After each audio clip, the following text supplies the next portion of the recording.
President Donald Trump signed an executive order on Monday that significantly altered federal guidance around childhood vaccinations. My name is Eric Garcia. I'm the Washington Bureau Chief at The Independent and the author of 2 books about autism. We're Not Broken, Changing the Autism Conversation, and Manly While Stimming, Autism and the Myth of the Masculine Ideal. I'm also autistic. During the executive order signing, Trump recommended that the measles, mumps, and rubella vaccine be broken up into 3 separate vaccines. Trump cited a spike in autism diagnoses in his announcement in the Oval Office. Decades ago, children received only a small fraction of the vaccines required today. In those times, people were much healthier, and of course, the high rates of autism now observed did not exist. Now, this is not new. Anti-vaxxers have been citing a link between the MMR vaccine and autism for decades now.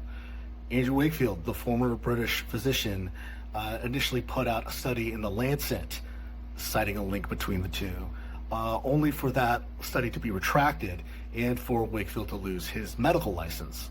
Robert F. Kennedy Jr., the anti-vaccine activist turned Secretary of Health and Human Services, also rebutted the idea that it was improved screening that has caused to an increase in autism diagnoses. Kennedy's right. Something did happen in the mid-1990s that changed our children. And I know because I'm one of those kids. See, I was born in 1990, the year that President George H.W. Bush reauthorized the Individuals with Disabilities Education Act. He did it with the help of Kennedy's uncle, Senator Edward Kennedy. As part of the law, autism is now a covered condition, and schools now had to report the number of autistic students they served.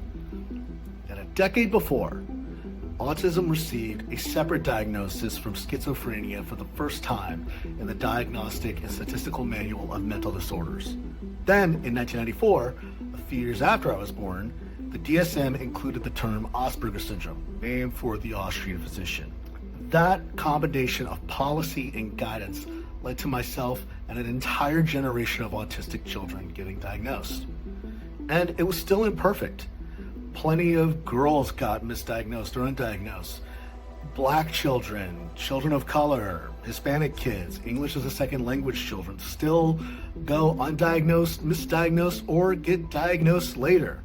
In 2013, the different variations of autism were placed under the umbrella term of autism spectrum disorder, and diagnoses continue to climb. In addition, it seems like autism diagnoses getting higher is actually a net positive.